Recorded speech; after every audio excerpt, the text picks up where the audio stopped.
ஐயா சிவாய் நம்ம ஐயா சொல்லுங்க. ஐயா சிவாய் நம்ம நல்லா இருக்கீங்களா?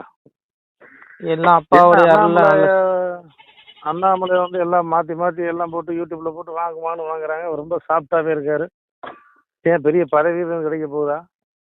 கண்டிப்பா சொல்றேன், அண்ணாமலைக்கு மிகப்பெரிய ஜாக்பாட் இருக்குது. இப்போ ஏற்கனவே இப்போ இவர் சிபிஆர் வந்து துணை ஜனாதிபதி ஆனதுனால அங்க கவர்னர் பதவி காலியா இருக்குது. அந்த இடங்கள் ஒருவேளை அண்ணாமலைக்கு கூட கிடைக்க வாய்ப்பு இருக்குது. உறுதியா கொடுப்பாங்க. ஏன்னு கேளுங்க, இவங்க என்னதான் வலைதளங்களை கத்த அவருடைய அந்த பெயருக்கு வந்து எந்த களங்கமும் ஏற்படாது. ஏன்னா உண்மையான பாஜக தொண்டர்கள் அத்தனை பேருமே அண்ணாமலை பின்னாடி இருக்கிறாங்க.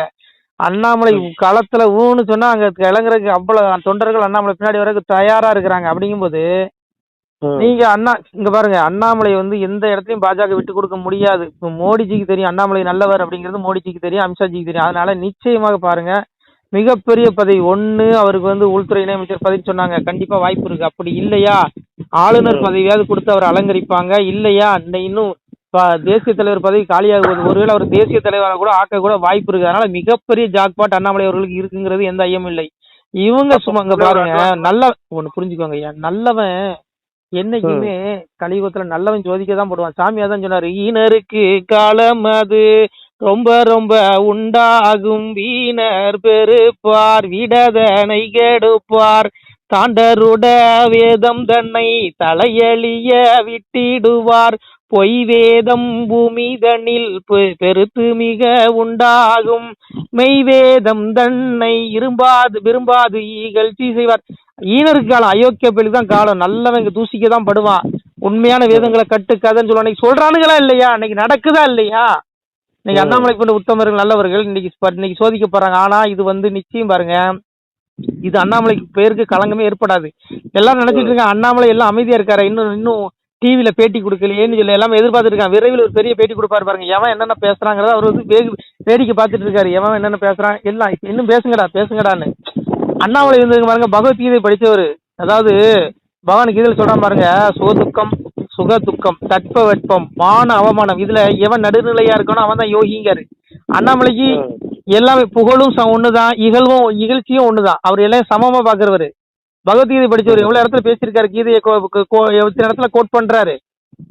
அப்போ நீங்க புரிஞ்சுக்கோங்க ஐயா, அவருக்கு வந்து மிகப்பெரிய ஜாக்பாட், மிகப்பெரிய பதவி இருக்குது. இங்க நல்லவனை தூசிக்க பெரிய தண்டனை இருக்கு. எங்க அப்பா பகவான் சொல்றான், என்னையே கனியா வண்ணம் ஏழையா இருந்த சான்றோர் தன்னையே பழித்தோரெல்லாம் சல்லமது துயரம் கண்டு அந்நீசன் நரகம் தண்ணில் அகப்பட தள்ளி தள்ளி கொன்று நான் சான்றோருக்கு கொடுப்பேன் மேல் பவிசு தானேங்கிறான். சான்றோர்களை சாதுக்களை நல்லவருக்கு மேல் பவிசு, அவனுக்கு இறப்புக்கு மோட்சம் முக்தி நிலையை விட்டு நிலையான வீட்டை கொடுக்குறேன், இந்த துன்பத்துக்குரிய இந்த மண்ணுலகில நான் அவனை பிரிவு செஞ்சு அனுப்புறது இல்லைங்கிறாரு. மேல் பவிசு கொடுக்காரு. அதுபோல இந்த பாரதிய ஜனதா கட்சி மேல் தலைமை வந்து இவருக்கு மேல் பவிசு தான் கொடுக்கும் வழி, அவரை கீழே இறக்க மாட்டாங்க. எல்லாம் நினைச்சிட்டு இருக்காங்க அண்ணாமலை கட்சி விட்டு தூக்கிடுவாங்க, சீக்கிரம் அண்ணாமலை தனி கட்சி ஆரம்பிச்சிருவாரு, அண்ணாமலை அசிங்கப்பட்டுட்டாரு, அண்ணாமலை கேவலப்பட்டாரு நினைச்சிருக்காங்க. ஆடாப்போ அவருக்கு பதவியும் ஒண்ணுதான், பதவி இல்லாம இருக்க ஒண்ணுதான். இந்த சமமா கருதுறவர், பகவத்கீதை படிச்சவர். அதனால அவருக்கு எவனுமே இங்க பாடம் எடுக்கணும்னு அவசியம் இல்லை, எல்லாம் தெரியும். புரியுதா உங்களுக்கு? அவருக்கு ரொம்ப ஞானம் இருக்குங்க. ஏங்க புரிஞ்சுக்கோங்க, அண்ணாமலை அளவுக்கு எந்த தலைவன் இன்னைக்கு தமிழ்நாட்டுல மைக்க பிடிச்சி பேப்பரை சீட்டை பார்க்காம பேச முடியுமா சொல்லுங்க? விஜய் கூட பாருங்க, யாரும் எழுதி கொடுக்கறதான் பேசிட்டு இருக்காரு. அதனால இங்க பாருங்க, அண்ணாமலைக்கு நிகர் அண்ணாமலை தான். இன்னும் ஒருத்தன் பிறந்துதான் வரணுங்க, அவருக்கு நிகரா பிறந்துதான் ஒருத்தன் வரணும்.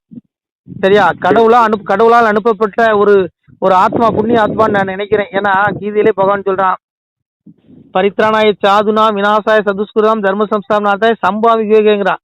எப்போதெல்லாம் தர்மத்தின் குறைவும் அதர்மத்தின் ஓங்குதல் ஏற்படுகிறது அப்போதெல்லாம் நான் சாதுக்களை ரட்சிப்பதற்காகவும் பாவ செயல்புரியும் துஷ்டர்களை அழிப்பதற்காகவும் நான் ஒவ்வொரு யுகந்தரும் அவதரிக்கிறேங்கிறான். அந்த மாதிரி சாமி மனுஷ ரூபத்துல தான் வருவான்.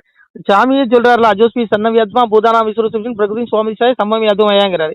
நான் சிவபெருமானாக இருந்தும் கூட என்னுடைய பிரகிருதி, அதாவது என்னுடைய படைக்கும் ஆற்றலை வசப்படுத்தி கொண்டு ஒரு சாதாரண மனிதனை போல வெளியில வரங்கிறாரு. தர்மத்தை காப்பாத்துறதுக்கு எப்படி வராரா?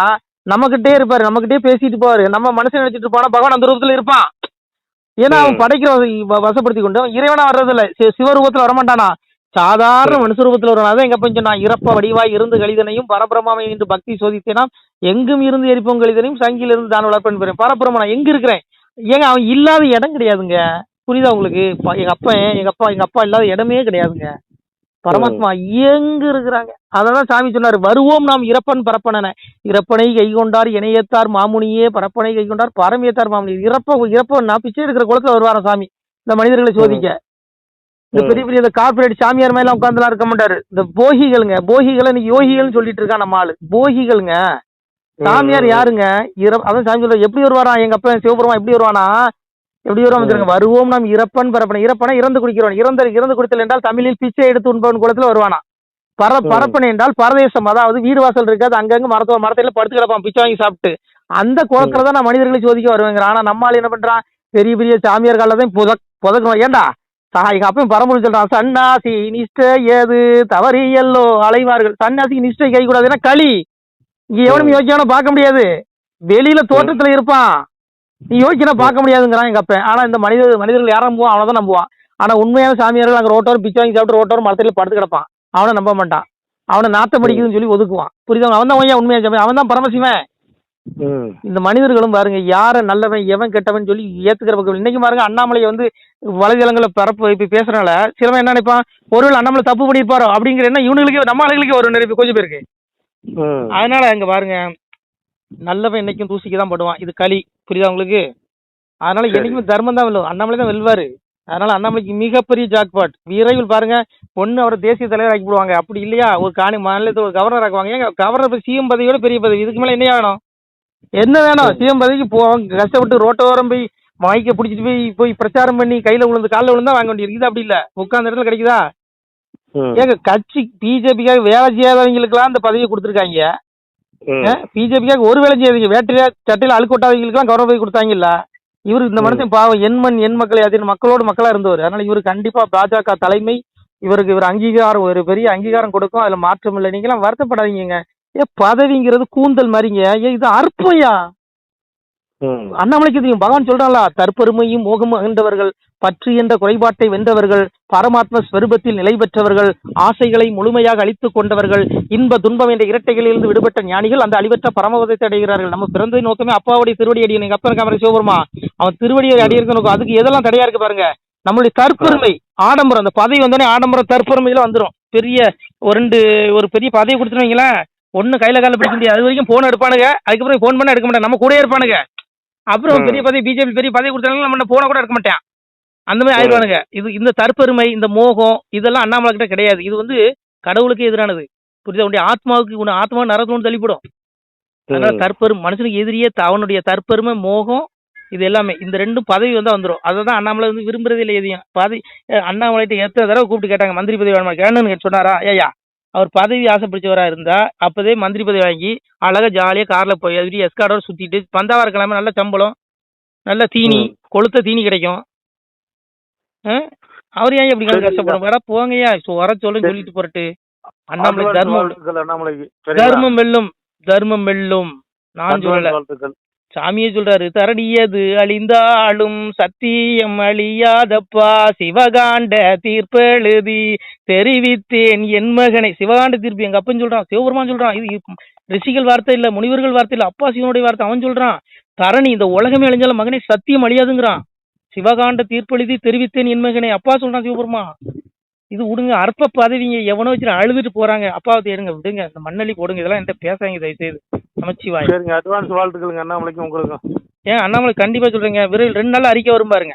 2 நாள் அறிக்கை வரும் பாருங்க. கண்டிப்பா பாருங்க, அவர் வந்து கண்டிப்பா நிச்சயமா நடக்கும். பெரிய ஜாக்பாட் இருக்கு. கிடைக்கட்டும். சிவாய நம. திருச்சிட்டம்பலம், தில்லையம்பலம், பொன்னம்பலம். சிவாய நம. உறவுகளே, சிவ அன்பர்களே, தற்போது தாங்கள் இந்த வீடியோவில் பார்க்கக்கூடிய இடத்துல ஒரு சிவாலய திருப்பணி ஒன்று நடந்து கொண்டிருக்கிறது. இந்த இடத்துல பார்த்தீங்கன்னா முன்பு ஒரு காலத்தில் வந்து ஒரு சிவாலயம் இருந்திருக்குது. அதாவது இந்த ஏரியா வந்து இப்போ வந்து ஒரு தென்னை மரங்கள், பனை மரங்கள் சூழ்ந்த காடாக இருக்கிறது. முன்பு ஒரு காலத்தில் இங்கே ஒரு ஊர் இருந்ததாக சொல்கிறாங்க. ஆனால் இப்போது சுற்று வட்டாரத்தில் 5 கிலோமீட்டர் சுற்றுலாவில் ஊரே கிடையாது, காடு. இப்போ இந்த இடத்துல ஒரு சிவாலயம் வந்து அமையிருக்கிறது. இந்த சிவாலயத்தில் வந்து இருந்த அந்த சாமியுடைய திருமணியை வந்து எடுத்து வச்சிட்டோம். திருப்பணி முடிஞ்சதுக்கப்புறம் பிரதிஷ்டை பண்ண இருக்கிற உறவுகளே, தற்போது இந்த வீடியோ பார்க்கக்கூடிய உறவுகள் தங்களால் முடிந்தால் ஒரு சின்ன உதவி செஞ்சு கொடுங்க. எங்கள் இடத்துல பொருளாதாரம் இல்லை, அதனால் பார்த்திங்கன்னா அந்த வேலையெல்லாம் அப்படியே நின்று போச்சு. பாருங்கள், இந்த அப்படியே பாதியிலே நிற்கிது இந்த சிவாலய திருப்பணி வந்து. பக்த கோடிகள், அன்பு உள்ளங்கள், தயவுசெய்து நீங்கள் உதவி செய்ய விருப்பமுள்ள உறவுகள் உதவுங்க. உங்களுக்கு கோடி புண்ணியம் கிடைக்கும். இந்த சாமியோடைய அருள் அனுகிரகம் உங்களுக்கு கண்டிப்பாக கிடைக்கும். இது வந்து ஒரு புகழ்பெற்ற சிவாலயம் கூட சொல்லலாம். சாமியோட திருமேனி எடுத்து வச்சிட்டோம்.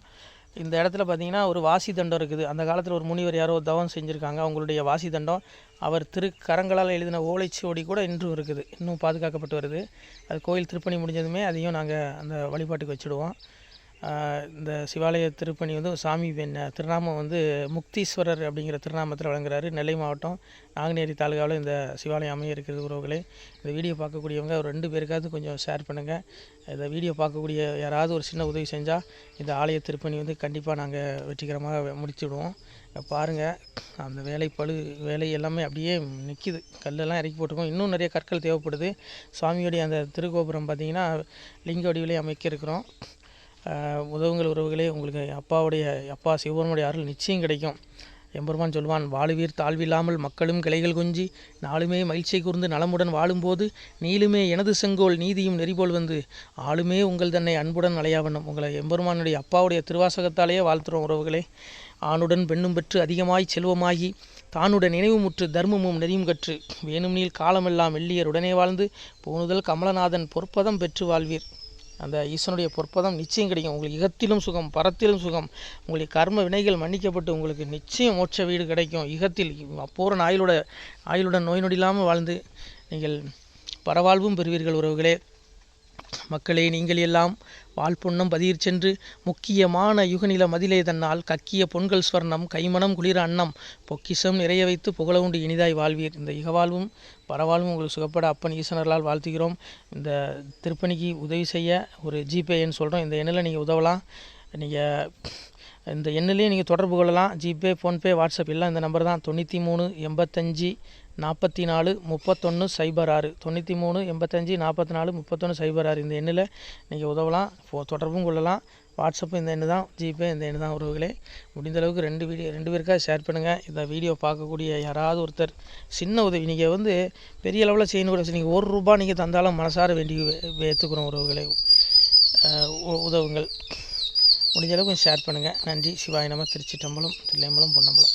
உறவுகளே, நம்ம இந்த இடத்துல வாழ்ந்து மறைந்த ஒரு சித்த மகாபுருஷர் பயன்படுத்திய பல 100 ஆண்டுகளுக்கு முன்பு உள்ள வாசி தண்டம் ஒரு சித்த மகாபுருஷர் பயன்படுத்தியது. அவர் திருக்கரங்களால் எழுதிய அந்த ஓலைச்சுவடி கூட பாருங்கள், இன்னும் பாதுகாக்கப்பட்டு வருது. இந்த சிவாலயம், நம்முடைய அந்த சிவாலய திருப்பணி முடிந்ததுமே எம்பெருமான் அவர் எழுதிய அந்த சிவனை பற்றி புகழ்ந்து எழுதிய அந்த பாடல் வரிகள் இதில் இருக்குது. இந்த வாசி தண்டம் அவர் பிரதிஷ்டை செய்த அந்த லிங்க திருமேனியையும் இந்த இடத்துல நாம் இந்த ஆலயம் கட்டி நாம் பிரதிஷ்டை செய்திருக்கிறோம். அனைவரும் இந்த ஆலய பிரதிஷ்டைக்கு கண்டிப்பாக வரணும். முடிஞ்ச அளவுக்கு இந்த வீடியோ பார்க்குறவங்க உதவி பண்ணுங்கள் உறவுகளை. பொருளாதாரம் இல்லாமல் திருப்பணி நின்று போச்சு. முடிஞ்ச அளவுக்கு ஷேர் பண்ணுங்கள், உதவுங்க. நன்றி. நம சிவாய. திருச்சிற்றம்பலம், தில்லையம்பலம், பொன்னம்பலம். இந்த புண்ணிய பலம் தங்களுக்கு உடான கூடிய வரும் உறவுகளை. நம சிவாய.